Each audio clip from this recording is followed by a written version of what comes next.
Hello, everybody. Nice to see you all this evening. Good to have you here.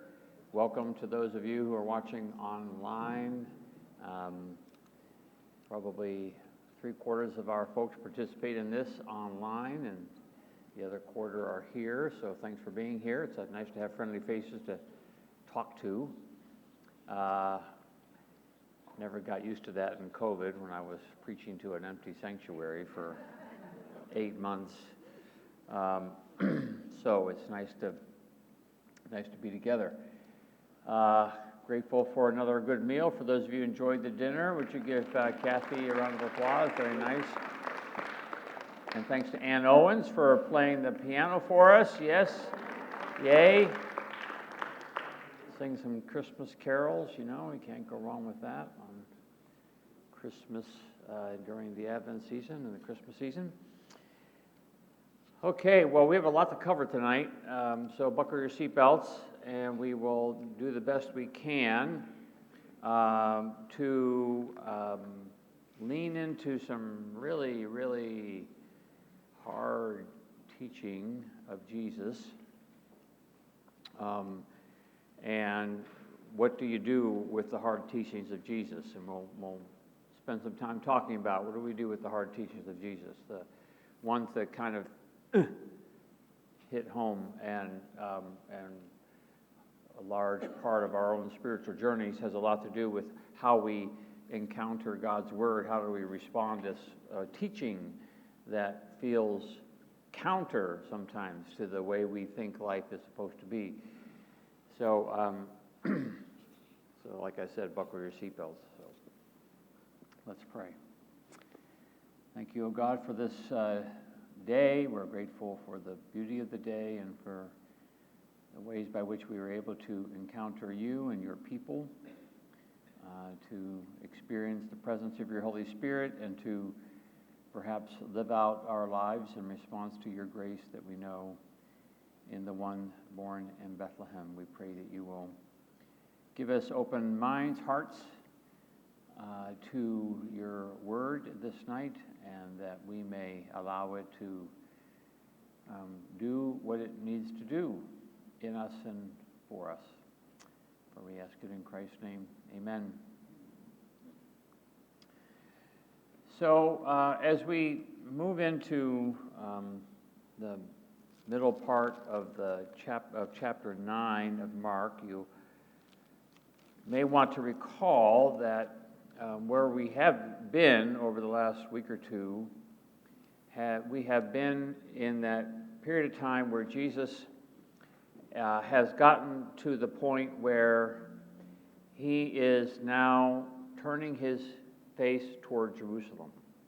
And you may recall us talking about the fact that the first half of Mark's Gospel, chapters 1 through 8, reveal to us the person of Jesus as the Son of Man, the Son of God, who embodies, the what we would consider to be the traditional characteristics of a God who is all powerful. Jesus, in the first 8 chapters, is teaching, but he's also healing, and he's performing miracles, and he is manifesting his authority. He is sort of putting himself on the map when it comes to who he is as the Son of God. He's baptized in the Jordan River. He has an encounter with the devil. He's tempted by the devil. And then he begins to teach, and people say he teaches as one who has authority. And then he is exhibiting all of what we would, again, traditionally understand to be the powers of God. He can walk on water, and he can, feed 5,000 people with, 5 loaves and 2 fish. He can heal people. And all this sort of sets him up as, okay, this guy is not like your typical rabbi. He's something else. And they're trying to, and the disciples are all along the way trying to understand who is this? I mean, what is this something else? What are we supposed to make of this guy? And then comes this pivot point at the end of chapter 8, making its way into chapter 9, where Jesus sort of asks the question that's sort of on everybody's mind, which is, who am I? Who do people think I am? And then more specifically, who do you think I am? And, now comes the sort of the moment of truth, like, okay, well, what are we to make of you?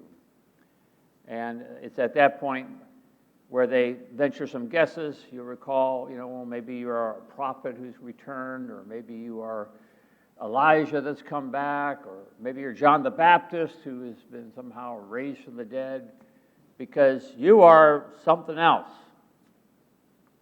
And then he asks, well, who do you say that I am? And then that's where Peter offers his confession of faith. You are the Messiah. You are the Messiah. You are the Son of God. And that's sort of the pinnacle of this whole story. Jesus is making his way up. He's identified as the Son of God. And then all of a sudden, as we make that pivot, as you're reading the story, you're expecting, okay, well, they finally figured it out, and now it's shooting for the stars, right? He's going to take over. He's going to do everything that we expect him to do. He's going to be in charge. He's going to lead the charge against Rome. He's going to do battle with Caesar. All those things, because that's who we think you're going to be.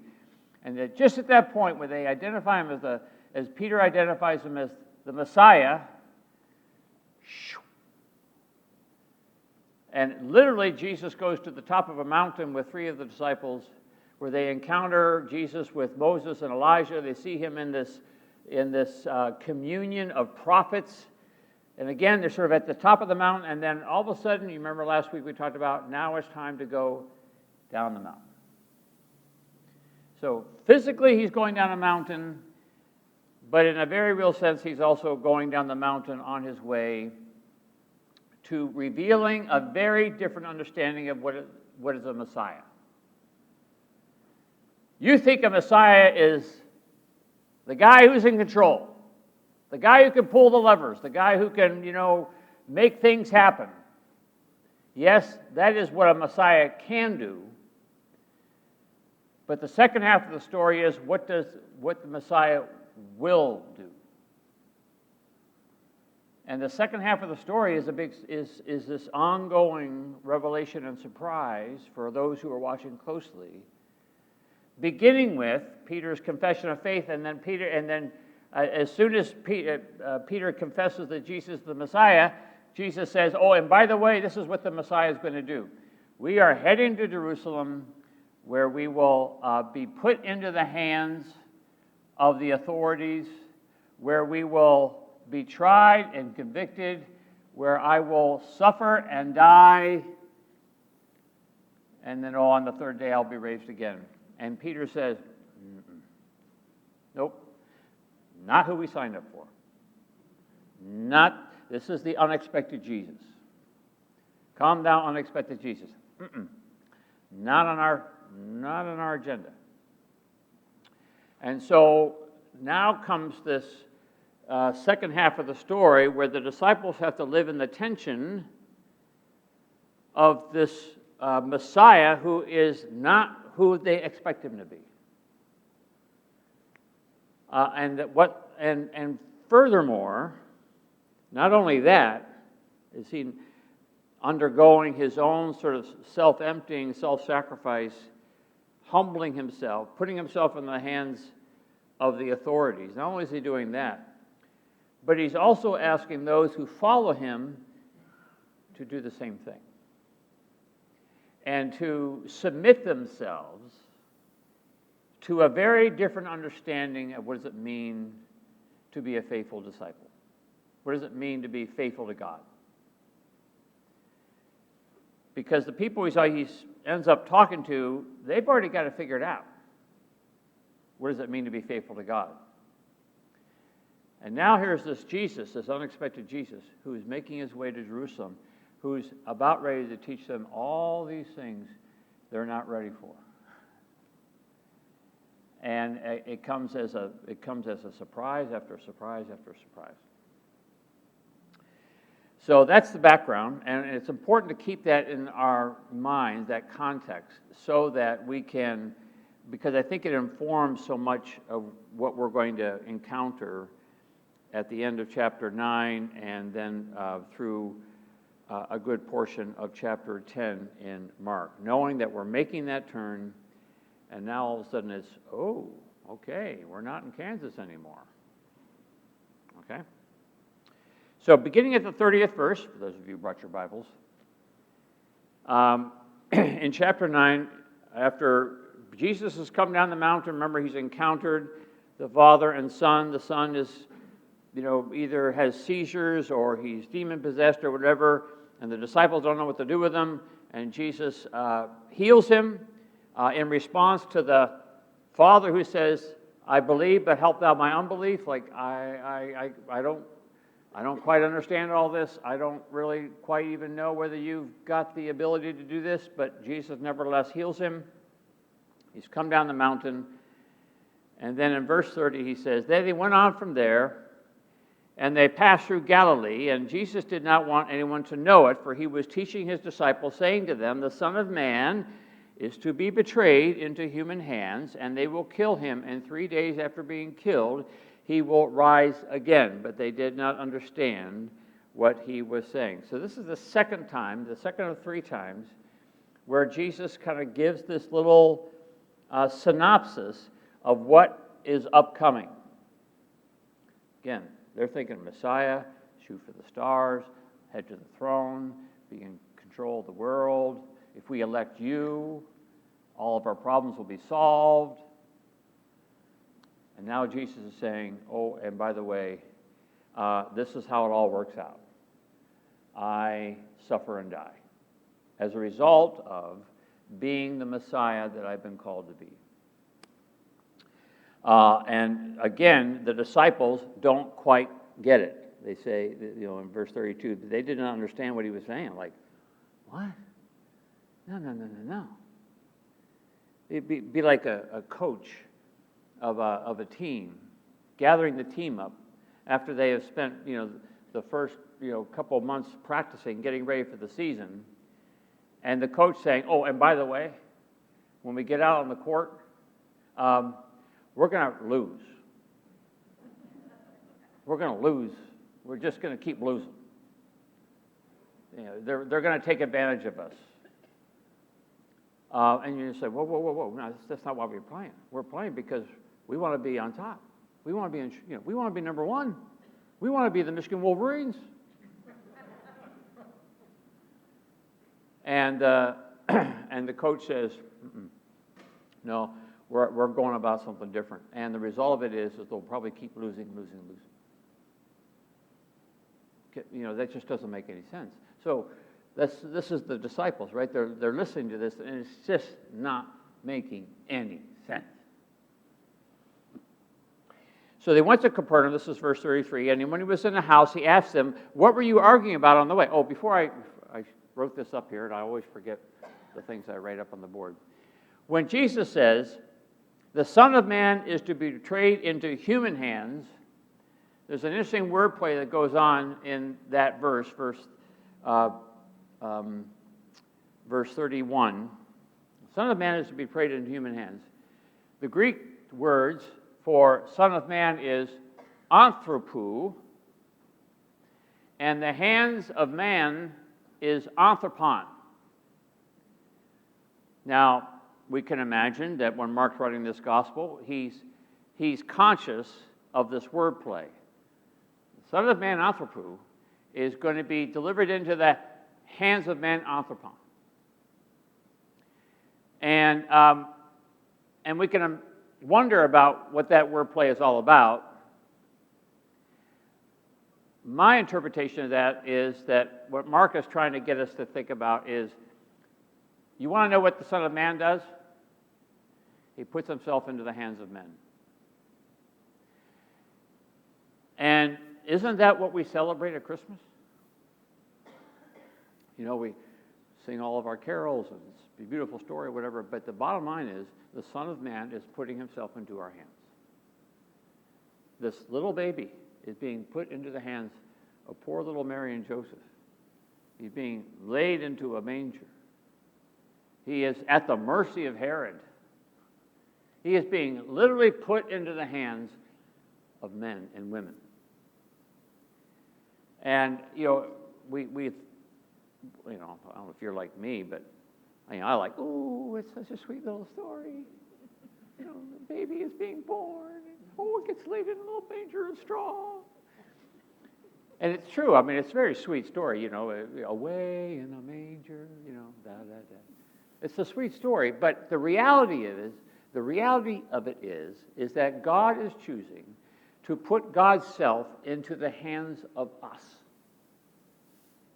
God makes himself that vulnerable to say, okay, have with me what you want. And, at Christmas time, it's hard for us to include in our understanding of Christmas that at the end of the story, he's on the cross. That this is the result of this sweet little baby being put into the hands of Mary and Joseph. That the result of the story is, well, guess what? You put yourself in the hands of men and women, this is where it ultimately gets you. So that's just something to keep in mind as we're making this journey, that this Son of Man, the essence of the Son of Man is to be put into the hands of men and women. So from that point, and there's great fun and humor in the Gospels. So Jesus has just finished talking about, hey, this is the way it's going to go. This is what Messiahs do. They get put into the hands of men, and it ends up with lots of pain and suffering. Then they came to Capernaum in verse 33, and when he was in the house, he asked them, hey, I heard you guys arguing back there. What were you arguing about? And they were silent, like, oh boy. They were silent, for on the way they had been arguing with one another about who was the greatest. Jesus is talking about how he is basically going to, suffer and surrender himself.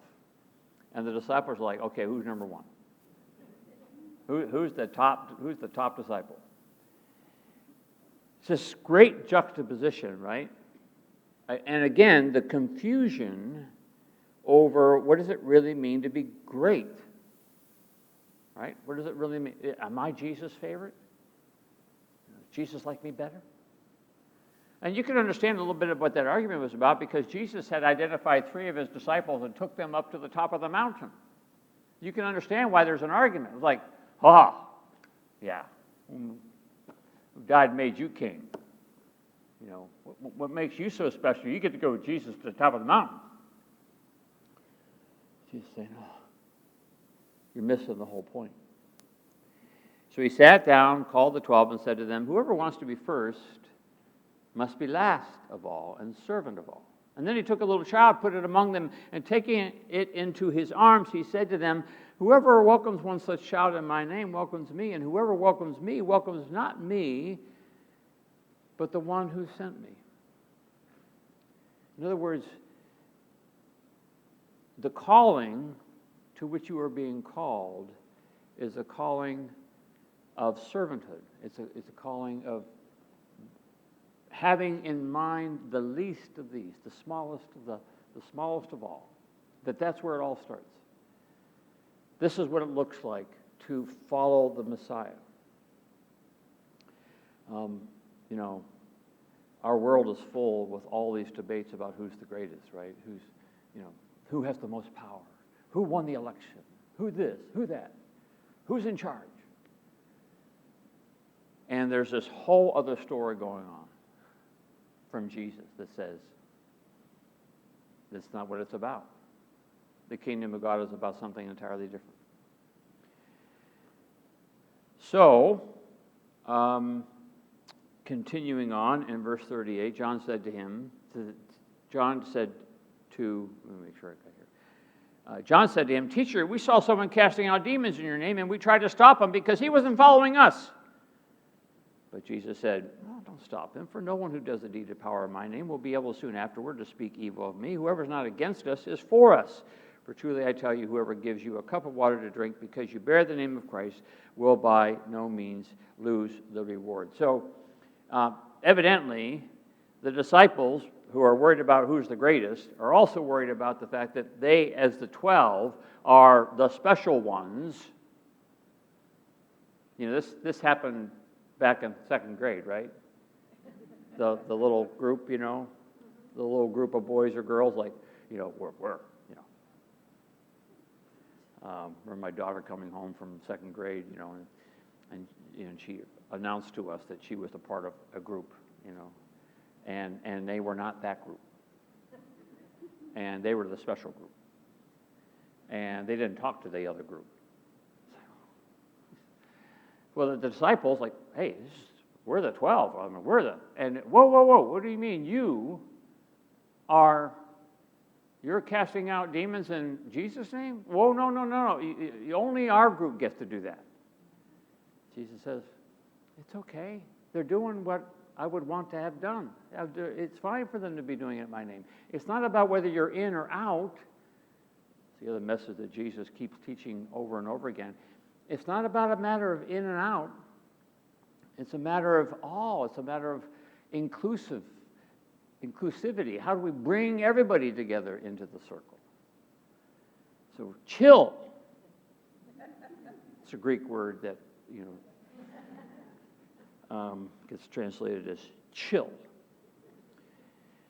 If any of you put a stumbling block before one of these little ones who believe in me, this is verse 42, it would be better for you if a great millstone were hung around your neck and you were thrown into the sea. If your hand causes you to stumble, cut it off.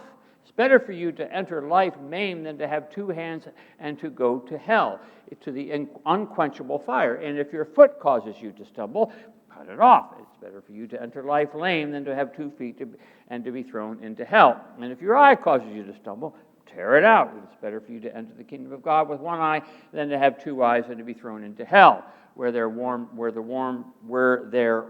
never dies and the fire is never quenched. For everyone will be salted with fire. Salt is good, but if salt has lost its saltiness, how can you season it? Have salt in yourselves and be at peace with one another. Whew. Told you it was going to get hard. And this is, of course, is an example of Jesus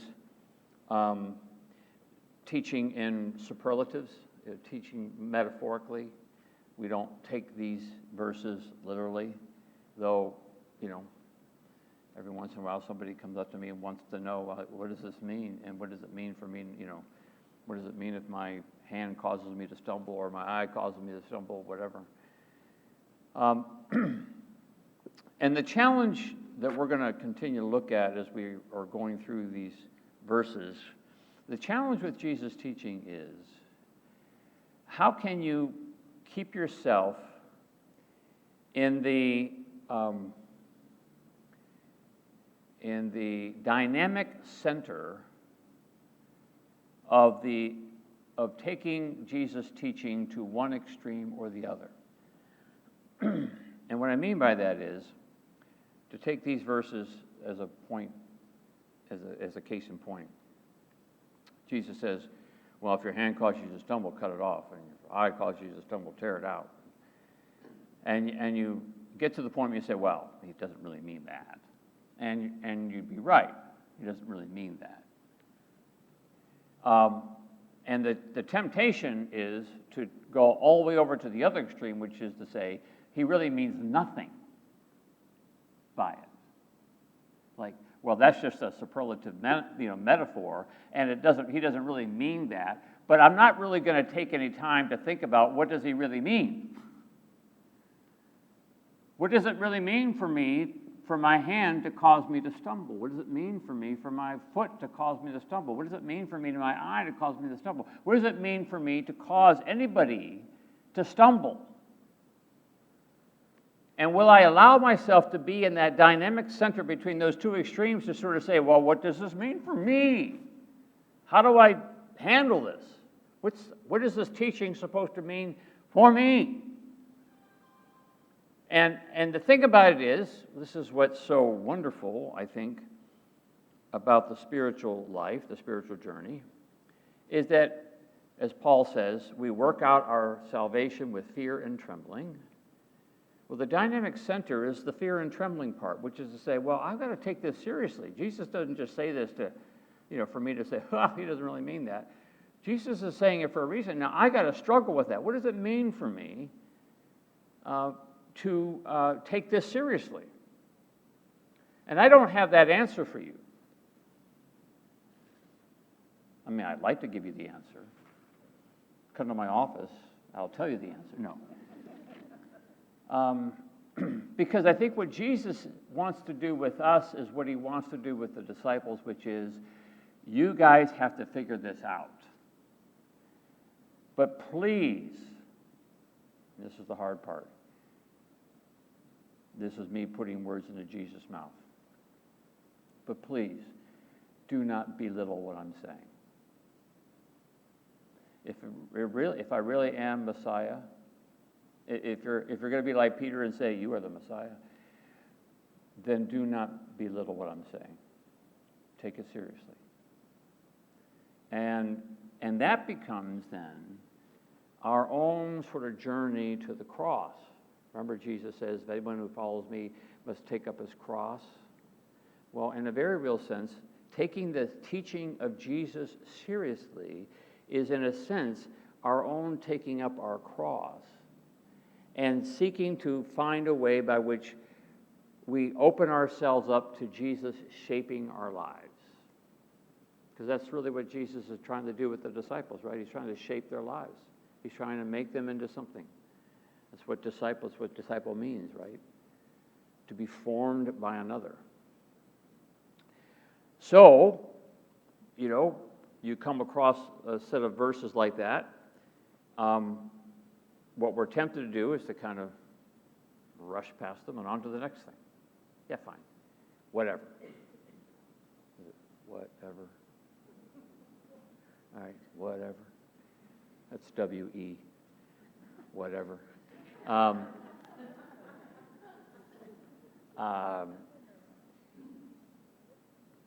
Do we do that, or do we say, I've got to come back to this and sort this thing out? Like, what does this mean? What does it mean for me to stumble? How have I stumbled? I'm going to ask, when you go to your small groups, if any of you are in small groups, one of the questions is going to be, what is it about you that causes others to stumble? Oh boy, now we're getting personal. What I didn't ask, but it might be another question for you to consider, is what is it about me that causes me to stumble? Sometimes those are the same answer, right? What's causing me to stumble is causing somebody else to stumble. All right. Isn't this fun? We're talking about cutting off hands and feet and ripping out eyes. Chapter 10. It gets harder. Sorry. Jesus left that place and went to the region of Judea and beyond the Jordan, and crowds again gathered around him, and as was his custom, he again taught them. Some Pharisees came, and to test him, we've encountered the Pharisees before testing Jesus, like, okay, we're going to ask you a question and see if we can get you to trip up on your answer. So we have a reason to call you a heretic. We have a reason to, say that you are, not consistent with the Torah. Some Pharisees came and to test him asked him, is it lawful for a man to divorce his wife? And Jesus answered them, well, what did Moses command you? And they said, well, Moses allowed a man to write a certificate of dismissal and to divorce her. And what they're referring to is the first 4 verses of Deuteronomy 24, where the law, the Torah, says, within the context of that time, including Jesus' time, which understood that women were the property of men. So a man really could do whatever he wanted with his property. He could keep it, he could throw it away, he could trade it, he could do whatever he wanted with his property. So that was the context of understanding what, quote, marriage was. And so this idea of divorce was, well, yeah, hello, yeah, of course. You don't really have to think much about that. In fact, Moses said, all you need to do is you write a certificate of divorce. And that way, that frees the woman to go get married to somebody else. And you have no obligations, you have no worries, you don't have any responsibility, you just dismiss her. And in Deuteronomy 24, it goes as far as to say, if you find anything objectionable with this piece of property, you can dismiss her. In other words, you don't like her hair, didn't like the outfit she picked the day before, whatever, just get rid of her. You can get rid of her. That's the context of this, right? So the Pharisees come to Jesus and say, well, okay, what is this? You agree with this? And Jesus surprises them. Within the context of that, he surprises them by saying, because of your hardness of heart, Moses wrote this commandment for you. But from the beginning of creation, God made them male and female. For this reason, a man shall leave his father and mother and be joined to his wife, and the two shall become one flesh. So they are no longer two, but one flesh. Therefore, whom God has joined together, let no one separate. Ooh. And then in Mark's account of this teaching, he continues in verse 10 and says, then in the house the disciples asked him again about this matter. They're like, what? What were you talking about? What do you mean? I mean, it's supposed to be easy peasy. It's supposed to be, you just write the certificate and you get rid of them. And now you're saying, we can't do that? Now you're saying that two have become one? And there's something interesting what Jesus is doing with this teaching. It's important to keep in mind. Jesus, there was lots of schools of thought when it came to divorce and what accounted for a good reason for divorcing. There were lots of schools of thought. Divorce was implied, like it's fine to do it. It's just a question of what are the reasons that would cause one to do it. And Jesus is saying, you've completely lost the whole thing because the teaching that Moses gave you was because of your hardness of heart. It's because you lost sight of how all this was to operate from the very beginning of creation. That God created us to be man and woman and to be one, to become one. And once two become one, they don't become two again. That was the teaching of Genesis. So Jesus goes back to Genesis to arrive at his understanding of marriage and divorce, while the Pharisees are in Deuteronomy thinking, well, God's just given us a pass, when Jesus is saying, no, that's not it at all, because it was of your hardness of heart that God provided this law that says, well, at least you got to give a certificate of divorce if that's what you're going to do, is treat this woman as property and get rid of her. You with me? You're looking like, oh, what's he talking about? So, in the house of the disciples, they asked him again about this matter, and he said to them, whoever divorces his wife and marries another commits adultery against her. And if she divorces her husband and marries another, she commits adultery too. Oh boy. Now we've got a whole other complexity because Jesus is making reference to one of the 10 Commandments.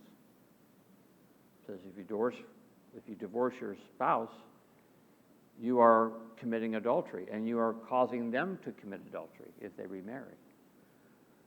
Whew. Yee. So what are we to do with this? I'm a pastor of divorced people, right? I can imagine there a percentage of you who have experienced divorce. And every relationship and every marriage is filled with all sorts of uniqueness and complexities. And in a very real sense, the way we understand marriage is very different than the way marriage was understood, of course, in Jesus' day and certainly in Moses' day. Again, as I told you, marriage was basically, a property owner holding onto property, and that's how that was all viewed. Well, we have come, actually, over time, in our culture, we have actually come to this earlier understanding of marriage, which is that marriage is a gift of creation, that we are given to each other. Man and women are given to each other. And in that comes this gravity.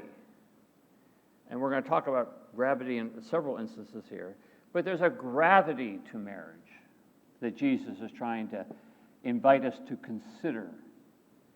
This is what I do with pre-marriage couples, right? There's a gravity to what you're doing. That you are two in the effort to become one. That spiritually speaking, you are one spirit, you are one body, you are one entity, you are one organism. And there's gravity to that, right? Take it seriously. Just take it seriously. Now, there's a lot that Jesus tells us to take seriously. You flip over to the Gospel of Matthew in the Sermon on the Mount. Jesus says, you've heard it said, you shall not kill another. He says, well, let me up the ante here. Oh, by the way, if you say you fool to somebody else, you are liable to the hell of fire. Really? Really? And what is Jesus trying to do there? Jesus is trying to introduce gravity to our relationships. Like, it matters. It matters how you treat one another. It matters how you treat your neighbor. It matters how you treat the person who voted for the other guy. It matters what you put on Facebook. It matters what you tweet. It all matters. And it comes with great gravity. Marriage comes with great gravity. Now, and therein lies the great challenge of submitting ourselves to the person of Jesus and following him and learning from him, because now life takes on a whole nother level of gravity, right? And we can't be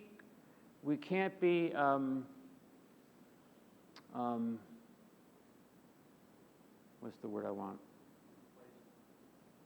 Complacent. That's a good word. We can't be casual. That's it. We can't be casual about these things. You can't be casual about your next door neighbor. You can't be casual about the guy you don't like, because it's important how you live in this relationship. So, how many of us got 100% on that? How many of you got 100% on all your relationships? How many of you are like, hey, got it, nailed it. I am good with everybody. Well, it's like me giving you the occasion to identify yourself as a hypocrite, right? So, that's why I tell people. People say, "Oh, I don't go to church because it's filled with hypocrites." I say, "Well, yeah, the church is the only place where you go, and that's the first thing we say about ourselves is that we're hypocrites, right? I mean, there's all sorts of hypocrisy. So we all get less than A+ on our paper when it comes to our relational world, right? And so the question is, how do you live? Remember this, between the extremes. How do you live between this teaching of Jesus, gravity, he's telling us to take this really seriously, and blowing it off? Like, well, whatever. He says, he says that thing about calling your neighbor a fool and going, whatever.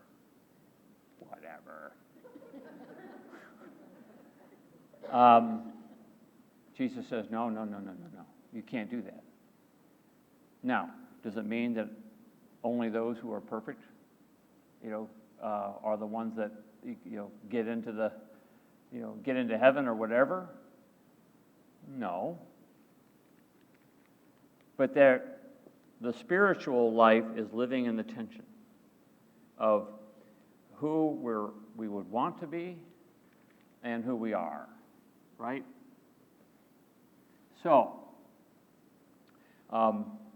what I tell people when it comes to the teaching of Jesus on divorce is that this is intended for, in my estimation as a pastor, this is intended for those who are thinking about getting married. In other words, to offer this as, you guys this is important, this is serious, it's serious. There's all sorts of ramifications for if this doesn't work out. I don't think hell is one of those ramifications.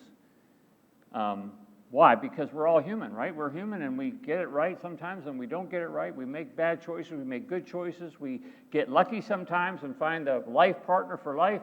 And sometimes we get really unlucky. But that doesn't take away the gravity of it, right? Any person who's been divorced knows about the gravity of it, right? And I've walked with hundreds of people that have had suffered through divorce. And there's a heaviness, there's a gravity to it.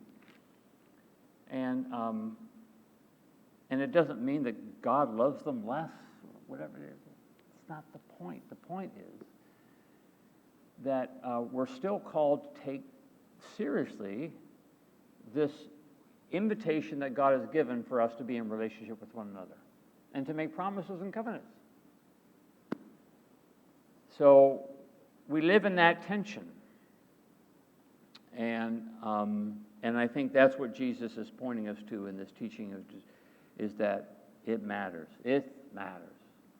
And living into that then helps. And here's the other thing. One of the temptations we all face is thinking that it matters more about the other people than it does about us, right?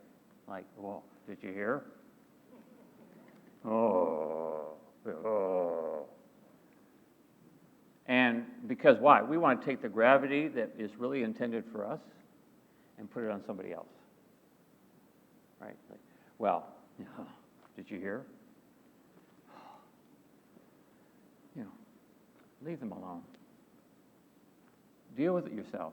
Deal with your own relational world. Try to live into the teaching of Jesus. Try to take it seriously. From top to bottom, from one side to the other, what Jesus is calling you into. Sorry, I feel like I'm preaching here. So, and we can talk some about this. I've got a motor on here. People were bringing little children to him in order that he might touch them. So we got the children coming back to Jesus. And the disciples spoke sternly to them, and when Jesus saw this, he was indignant and said to them, "Let the children come to me, do not stop them, for to such as these that the kingdom of God belongs. Truly I tell you, whoever does not receive the kingdom of God as a little child will never enter it." And he took them up in his arms, laid his hands on them, and blessed them. Again, this is this world turned upside down, because in first century Palestine, children were nothing, right? They're just nothing. Like, get out of my way, kid.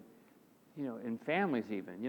We sort of, in our culture, we kind of raise up children. Like, children are to be obeyed. Children are to be loved and honored. You want to see pictures of my grandchildren? Let me show you. I mean, we idolize our children, right? It's the best thing in the world. First century Palestine, the opposite, right? It's whatever, kid, get out of my way. And you kind of, only the strong survive, when you're a child. It's like, you got to fend for yourself. And here's Jesus turning the whole thing upside down and saying, oh, no, let the children come to me. I value these little ones. I value them. because they're God's children. They're human beings. I value them. And if I can value, if I'm valuing these, imagine who else I value. Back we got, with the call of Matthew, the tax collector, and we got, other disciples that were, I value you. The woman who was bleeding, right? Who everybody else is, I value you. I want you well. So Jesus is showing this whole other paradigm. He's living out his own sense of gravity when it comes to the human experience, to human beings, to be in relationship with one another. So keep the children away. Jesus said, no. They are precious. They are to be valued, as are all to be valued. Okay. Buckle your seatbelts one more notch. As he was setting out on a journey, a man ran up and knelt before him and asked him, "Good teacher, what must I do to inherit eternal life?" Jesus said to him, "Well, first of all, why do you call me good? No one's good but God alone." So Jesus is still sort of living into this messianic secret. Remember we talked about the messianic secret. Jesus is like, don't let on that I am the Son of God. That because why? Because no one really knows what Son of God really means. They want it to be the all-powerful one. But by the way, as you will discover, I am not the all-powerful one. I am the surrendering one. I am the obedient one. I am the one who submits to the hands of men. So why do you call me good? No one is good but God alone. You know the commandments. Jesus says, you shall not murder, you shall not commit adultery, you shall not steal, you shall not bear false witness, you shall not defraud, honor your father and your mother. And he said to him, the man said to him, "Teacher, I've kept all these things since my youth." And Jesus, looking at him, verse 21, I love this, the way Mark puts it. Jesus, looking at him, loved him. In other words, okay, I have to love this guy, which means I get to speak the truth in love. We've all heard that phrase, right? I need to speak the truth in love. Well, this is Jesus speaking the truth in love. Jesus says, okay, I'm really going to answer your question. What must I do to inherit eternal life? I'm going to really answer your question. I'm going to tell you the truth. I'm going to tell it to you in love. I'm not going to scold you. I'm not going to be angry at you. I'm just going to say, this is the answer to your question. Buckle your seatbelts. You lack one thing, he says to the man. Go sell what you own and give the money to the poor, and you will have treasure in heaven. Then come follow me. And when the man heard this, he was shocked and went away grieving, for he had many possessions. The way that Mark tells the story, he tells it like a parable, and I've said to you before about what parables are. When, Jesus tells lots of parables, stories, and oftentimes parables take the shape of Jesus telling a story about you, but you don't know it's about you until the end, right? So the way Mark tells the story, Jesus is encountering with this man, and we don't know whether the man doesn't have two nickels to rub together or whether he's the wealthiest man in the world. We don't know that. All we know is that Jesus is having this conversation, an honest conversation about what does it mean to inherit, what do you have to do? And Jesus gets finally to the point with the guy and says, okay, you want the full answer? Here's the full answer. You need to sell your possessions, give the money to the poor, and come follow me. And then at the end, Mark says, when he heard this, he was shocked because Jesus was talking about him, that the story was about him, for he had many possessions. Now, this is just another one of those examples where the disciples are saying, did he really say that? So Jesus goes on further and says, and he looked around and said to his disciples, how hard will it be for those who have wealth to enter the kingdom of God? And the disciples were perplexed at these words, like, what is he talking about? But Jesus said to them again, remember, wealth was a sign of what? God's favor. Like, man, You're doing pretty well. God must be blessing you. I mean, you've heard that all the time. Well, God has blessed me. God has blessed me. God has blessed me. Well, in Jesus' theology, no, that's not it. It's not a blessing of God. It comes with gravity. Wealth comes with gravity. How hard it will be for those who have wealth to enter the kingdom of God. The disciples were perplexed at these words, but Jesus said to them again, children, how hard is it to enter the kingdom of God? It is easier for a camel to go through the eye of a needle than for someone who is rich to enter the kingdom of God. Ooh, jeez. And they were greatly astounded and said to one another, well then, who the heck can be saved? And Jesus looked at them and said, for mortals it is impossible, but not for God. For God, all things are possible. Peter began to say to him, well, look, we left everything and followed you. And Jesus said, well, truly, I tell you, there is no one who has left house, brother or sister, mother or father, children or fields, for my sake and for the sake of the good news, who will not receive 100-fold now in this age, houses, brothers, sisters, mothers, children, and fields, with persecutions, and in the age to come, eternal life. Many who are first will be last, and the last will be first. All right. Any questions? So in the 9 or 10 minutes I have remaining, so remember, extremes, right? How do we live in the tension between the call and the gravity of Jesus' teaching and blowing it off?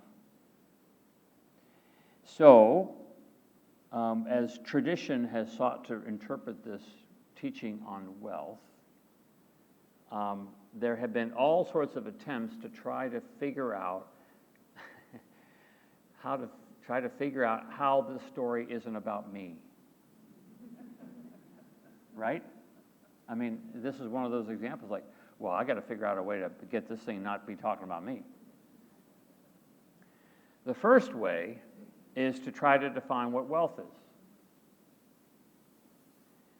And now, as I said again, everyone's got to sort this out for themselves, right? This is not like me saying, well, you're wealthy, you're not. You're wealthy, you're not. No. We all have to wrestle with it ourselves. And I'm not here to tell you. So, for example, So we would all want to go through a process, right, of trying to say, well, am I one of the people that Jesus is talking to? Now, tradition has said that this teaching of Jesus can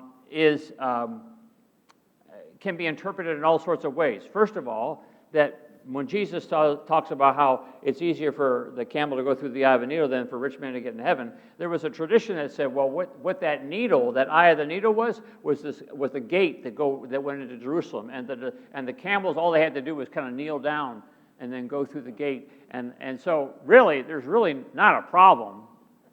You might have to bend over, you might have to sort of humble yourself a little bit, but the bottom line is not to worry, blow it off. Others interpret it and say, well, this is a story that was only intended for this guy. That, wealth was a problem for him, but wealth is not a problem for me. Right? Or that Jesus was doing what he was doing earlier, which is to say, when he says, well, if your right hand causes you to stumble, cut it off, your foot, your eye. Well, this is another one of those superlative examples where Jesus is making this crazy point in order to get us to think seriously about the gravity of what wealth means.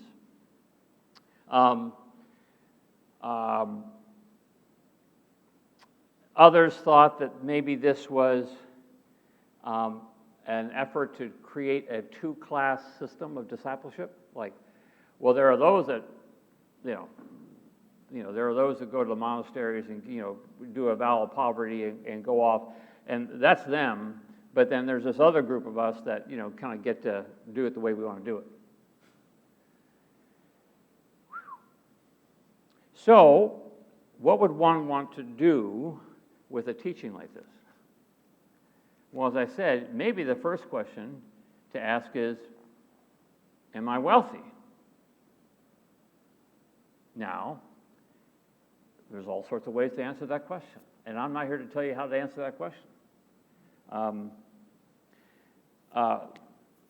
Worldwide median wealth, the median is not the average, but half of the population is beneath this number, and the other half of the population is above this number. World median wealth is $8,360. That's the midpoint. I don't know how they do these studies, but count up the 6 billion people we have in the world, or however many there are, factor the wealth, and the average, not the average person, but the median person has that much wealth to their name. In America, U.S. median worth is $121,000 and change. So we'll just say $121,000. That, for some people, that would be like, okay, I'm not wealthy. And for other people, it's like, whoa. And again, even with those numbers, we all have to figure this out ourselves, right? I'm not here to tell you. I'm not here to name a number and say, well, therefore you better get your act together. But one of the things that Jesus invites us to is to try to live in this dynamic center, right? How do I take seriously the teaching of Jesus, and not and not blow it off? And how do I allow this teaching to work on me? Right? How do I allow it to work on me? What does Jesus want me to do with my money? What does Jesus want me to do with my money? Well, that's a question. That's a question for a lifetime, right? I mean, it's a question we all have to ask. And what does it mean when Jesus says it's easier for a rich man, it's easier for a camel to go through the eye of a needle than for a rich man to get in the kingdom of heaven?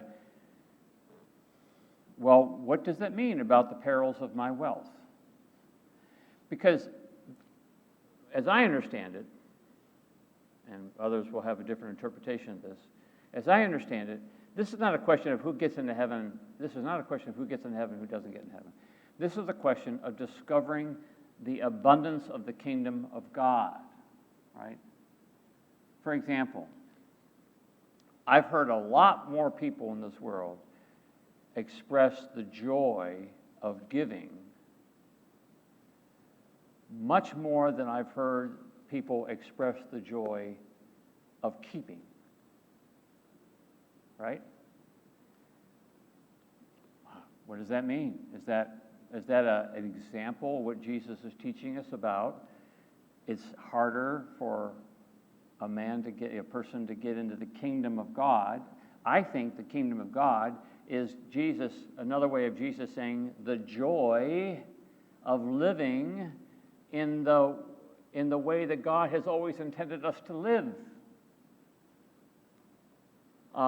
And he's inviting us to experience that joy. But boy, if what we're trying to do is just get all defensive and say, whoa, no, I don't count. I'm not in that number. Nope. I'm not changing anything. Jesus saying, okay, whatever. Jesus is saying, okay, walk away sad, which is what the rich man does, right? He walks away sad. Why? Because not only did he have the possessions, but he was not going to let them go. And like I said, there's a lot more people I have encountered who have expressed to me the joy of giving, much more so than those I've encountered and said, oh, let me show you what I've kept. I've heard, if you're like me, all the things that I've managed to keep, they do create hassles, right? You buy a new car and then you get a scratch, and Now the world's coming apart because you got a scratch on your car, or you got a house and then you got to maintain it. You got it's blah blah blah blah blah. And again, I'm not here to tell hear me. I'm not here to tell you that this is what you have to do. This counts for wealth and this doesn't count for wealth. The question is, will you open yourself up to the invitation Jesus gives you to consider what might truly be a joyful life, what might truly be a life that maybe God has always intended us to be, to have. So, in other parts of the other Gospels, Jesus tells stories about people who are wealthy and people who decided that they really wanted to relish in their wealth. And I've run across a lot of people who love relishing in their wealth. I haven't found them to be any happier. I have found a lot of people who have decided not to relish in their wealth and found ways to creatively give their money away, and I find them to be a lot happier people. So we get to sort of sort that out for ourselves and say, well, what does it mean for me to let Jesus' teaching shape me? Am I telling you tomorrow that you got to go out and empty your bank account and give it to the food pantry? And no, I'm not telling you that. But I am inviting you to say, well, what does this mean for you? How do you work out your salvation with fear and trembling? I will say this, when it comes to these two teachings, this is Steve McConnell's little philosophy, that the three most intimate areas of a person's life, I talk about this in pre-marriage counseling, that the three areas of greatest intimacy in a relationship are sex and spirituality and money. Those are the three areas of intimacy. Those are the three areas where we become most vulnerable to each other. Like, well, how are we going to spend our money? Oh, a lot of husbands and wives get real intimate about that, and they get vulnerable, and they say, well, I think we should spend our money this way, or I think we should give our money away this way. Well, that makes them vulnerable to each other. They got to sort out that, right?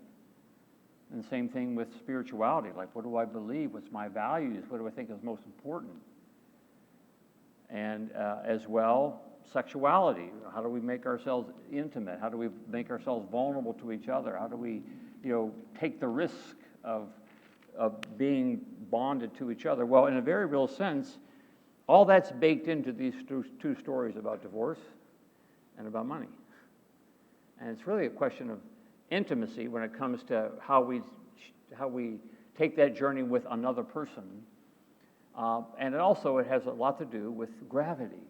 How much do I wish to make this an experience of seriousness and gravity,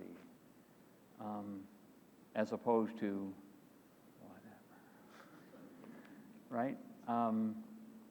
I don't know if that's helpful for you at all, and like I said, I haven't answered, I haven't given you an answer to this, because I think one of the great things about studying the life of Jesus, or anything in the Bible for that matter, is that it invites us into this vulnerability with Jesus. Say, okay, well, what would it mean for me to take this seriously? And it's exciting to see how people do that. And I guess what I would finally say, the final word on this is, hear me when I say this, we are saved by grace, right? It's grace. At the end of the day, it's always grace. None of us is going to get an A+ on the paper.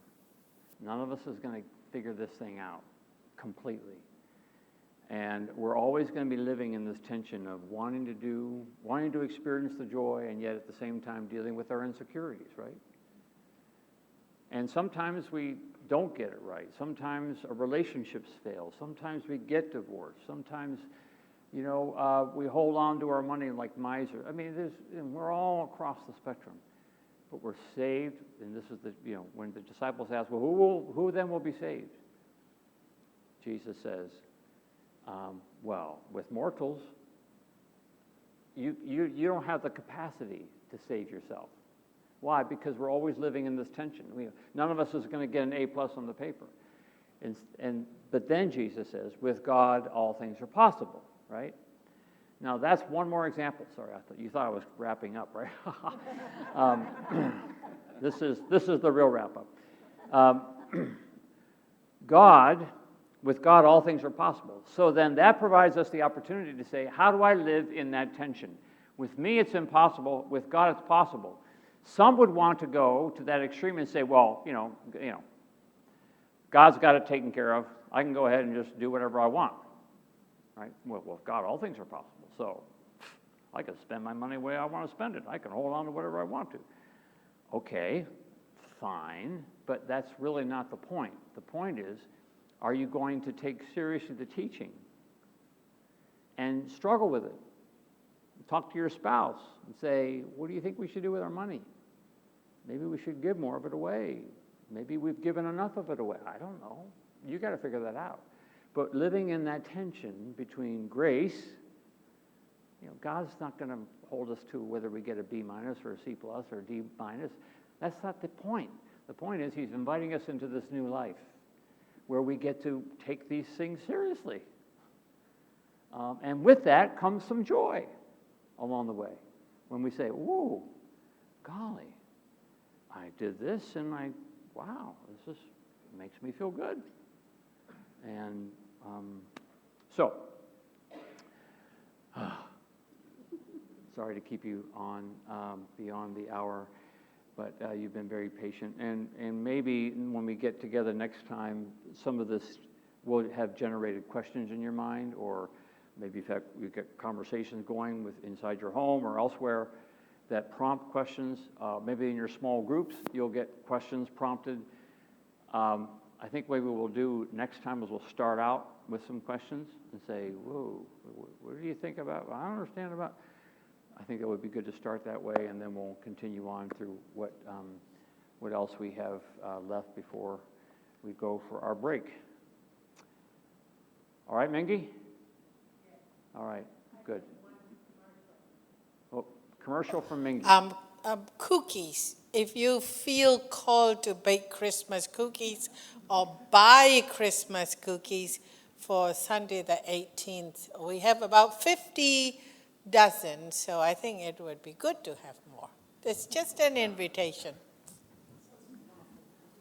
So that's the first step in selling all your possessions, is make cookies. Buy enough ingredients, the recipe to make cookies, and have that for us. When is the deadline? Just bring them on the 18th?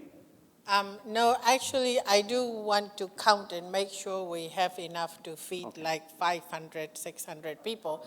So let me know if you are willing to bring cookies.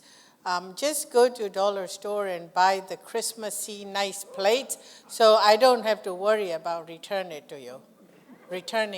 to you. So, I mean, people have brought nice trays and lost them at church. So just buy nice Christmassy paper or whatever, plastic. Let me know if you're bringing cookies, Christmas cookies. There you go. Excellent. Yeah, that'll bring you on December 18th. Eat all those cookies. We'll stoop to any level to get you to come to church. All right, let us pray. Thanks, oh God, for your word. We ask that you, by your grace, with God all things are possible, open us up a crack and let this teaching somehow make its way into us and have its way with us so that we can experience the greater joy of the kingdom. So we thank you for this opportunity, and we pray your blessing upon the rest of this evening. Bring us back together safely next week, and we pray it in Christ's name. Amen. Amen. Have a good night.